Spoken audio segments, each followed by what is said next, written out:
Okay, it's exactly 4 p.m. Good afternoon, everyone. Thank you very much for always, coming in time to join us here on this live session. And it's another Thursday, and you know what that means, right? It's time for another live series. I mean, the last time that you joined us, we probably didn't have a name for this segment that we were always holding every Thursday. But you must have noticed if you've been following us since the start of these live sessions. You've been doing it every Thursday, but now I'm sure you missed us last week, and these live sessions are taking a new phase. They're now called the Provided Talk Live Series, right? And it's brought to you by Equitable Development Action. And this is now a bi weekly series. So if you joined the last time, you know that we had the amazing Bumi who showed us how to, or who taught us and gave us tips on how to handle tax like a boss. So this week's live session or today's live session is going to take, a different dynamics. Now always bringing you guys something different and something very helpful every time we are on here, right? So today we're diving into something just as powerful, and it's all about accessing funding as a minority provider. And with us today is someone who knows this space inside and out. We have Dr. Emmanuel, is the grant manager here at Equitable Development Action. Now, just a little heads up for us, right? Dr. Emmanuel is very soft spoken, but don't let that fool you. His words are like, grant money, quiet, but very powerful. So, like we always say, let's lean in, turn up your volume a bit, and just get ready to soak in all the gems that Dr. Emmanuel is about to give us today. So, get your pen and let's, just get ready for Dr. Emmanuel. So I'd like to invite Dr. Emmanuel up here. Good evening, Dr. Emmanuel. Thank you so much for coming up here to be with us today and coming to share us, these useful tips that we can use to access funding as minority providers. Hello, Dr. Emmanuel. How are you doing today? I'm fine. Thank you for this opportunity. Yeah. Thank you, Thank you Oba. very much. Yes. So I will just leave it to it. Please take it away. Yes, thank you, thank you. So once more, we are here for grants and growth. We want to see how to explore funding opportunities for minority and small 245 providers. Yes.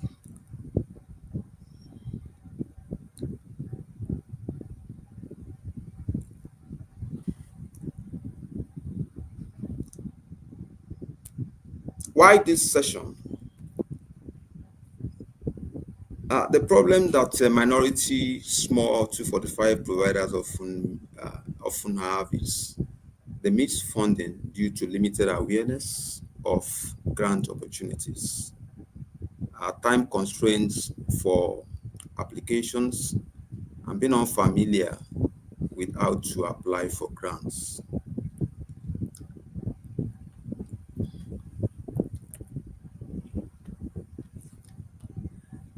So this session will help us to bridge the gap and by exploring current opportunities and offering simple strategies to get us started.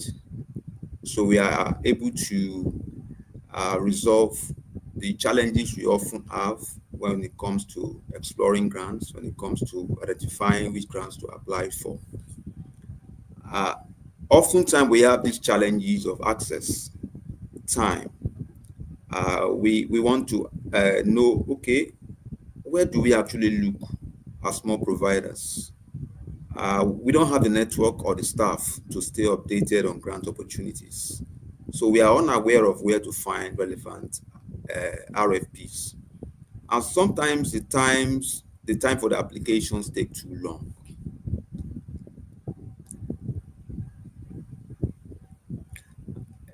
Again, the skills and the confidence needed for us to apply for grants are sometimes in short supply. So we also have this issue of competition because larger organizations, who must be fair, win most grants. And small and culturally specific providers often lose out to better resourced organizations who have grant teams, well sophisticated grant teams, who have funder connections and polished applications. Again, sometimes we may have the opportunity or the privilege to win the grant, but capacity becomes a nagging problem. We ask, okay, even if I win this grant, am I even sure I'm going to manage it properly? Do I have the reporting requirements, the compliance demands, and if I can execute these projects as proposed, especially with limited time for admin staff? So let's get to the opportunities, the sources of funding. What are the common funding sources that you can explore? We know federal grants. There are a lot of grants from federal. We have a central portal for federal grants. That's grants.gov. You get a lot of grants from there. We have state grants too. For us in Minnesota, you have Department of Human Services. We have Minnesota Department of Health. That's MDHN grants. Then beyond states, we have foundations too. You have Minneapolis Foundation. We have St. Paul and Minnesota Foundation. You also have McKnight Foundation, a whole lot of other foundations. Sometimes you want to find out where can you search grants from. There are grant search engines that are available for you, just one click away. We have Purdue Grant Center. For those of us in Brooklyn Park, you get to access Purdue Grant Center. You have Minnesota Council of Nonprofits. They have a grant directory. There is Grant Watch. I think this is, you have to pay for it. It's for those who have to subscribe. You have Grant Station, Foundation Directory, Funds for NGOs, and a couple of other search engines. Now, what funders want? What do funders want? Funders don't fund needs. They fund solutions to problems. You might say, okay, you have needs, you have operational needs, you have program needs, but the core of grant application is what are the solutions you want to provide to problems. And funders look for core value propositions. One is the alignment. Does your mission directly address their funding priorities? The second one is the impact. The impact your project will make, the clear metrics, like what the funds we create, the change the funds we create. So you might need to give us some quantitative or give them some quantitative. Like for instance, you say it will serve 50 plus high need clients annually. Or qualitatively, you say, okay, to reduce ER visits by stabilizing care. Then sustainability is key. How will the services continue post-grant? Because funders want to see the continued impact that the project will have beyond the funding period. Then the readiness of your organization and the capacity of your organization to deliver. The strong systems like the policies, the compliance, the procedures, and the skilled team your organization should have with clear roles. And then solid financials and grant management capacity. Now, what stands your application out is how you are able to collaborate with others while you are applying. You can leverage people who've been winning grants before. You can also collaborate with local clinics. And for those who are minority providers, you can also focus on cultural competence. Now let's get started with some of the strategies that you need in applying for grants. The first one is you need to create a grant toolkit. Your EIN should be ready, your budget, the past project you've carried out that is relevant to the grant you want to apply for, the powers of your staff, your board, everything should be ready, your grant toolkit in brief. Then you should start with smaller and local grants. It's always advised that when you are applying for grants, so that you don't feel so overwhelmed by applying for the big grants, start small. Focus on less competitive, smaller grants to build confidence and track your record. Then you can partner with others to strengthen your applications. Look at those who've been winning grants before, try and collaborate with them, learn with the application. Each application will give you some experience and you build on that over time.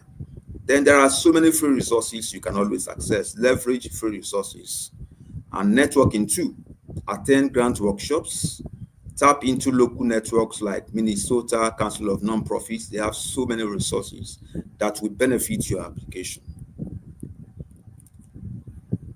Then when you are applying, you need to set realistic goals, define your objectives, make sure they are objective, they are achievable, they are measurable, make sure your outcomes too are measurable and they should demonstrate success. You don't really have to be verbose and use jargon when you are applying. Make sure your language is clear, simple. Use clear and simple language. And then keep records of your submissions.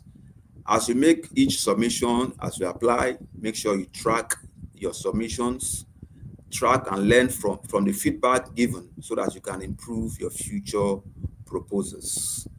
Now, this is a tip. Consistency and preparation are key. Start small, build skills, and grow your funding opportunities over time. These are tips as we close this presentation. Start small so that you can gain confidence with local or less competitive grants. Then be prepared. Keep key documents ready, like your budget, your EIN, your BIOS, and your password. Then collaborate so that you can have strong partnerships to boost your application. Then keep your application simple. Make sure it's clear, jargon-free, so that you can win those grants you are targeting. And stay consistent. Track progress, apply regularly, and learn from feedback. Remember, small steps lead to big wins. As part of our closing, we have some opportunities for you that we have researched for you. You can look them up and try and apply. These are some open grant opportunities you can apply for. We have 2025 workplace safety grants. We have grant funding by the Fred and Catherine B. Anderson Foundation. There is another one by the Thope Foundation and the Milbach Foundation. There is this grant that is not open yet, but you might also want to look into it. The Home and Community-Based Services Employee Scholarship Grant and Loan Forgiveness Program. Thank you for listening. Now it's time for questions.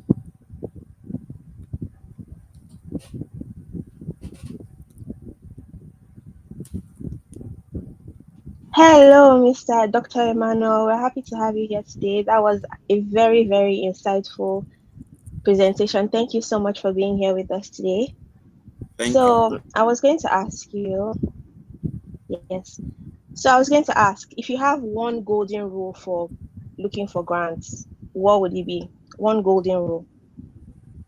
Yes, when you are looking for grants, make sure you look for alignment, how your mission align with the grant RFP. Once you know what your project is all about, then you look out for that in the RFP so that you are not looking aimlessly. Is that clear? Yes, it is. Thank you very much, Dr. Emmanuel. That was very insightful. So you heard it now from our experts in the house. Thank you so much, Dr. Emmanuel, for breaking down the funding insights for 245D and small provider community. So just to sum up everything he said today, number one, start small and local. Number two, build a basic grant toolkit. And number three, partner up, ask questions, and connect with other providers around you. So, before we go on, I think our IT department has a special presentation for us. I don't know if they are ready to share with us so that we can watch together.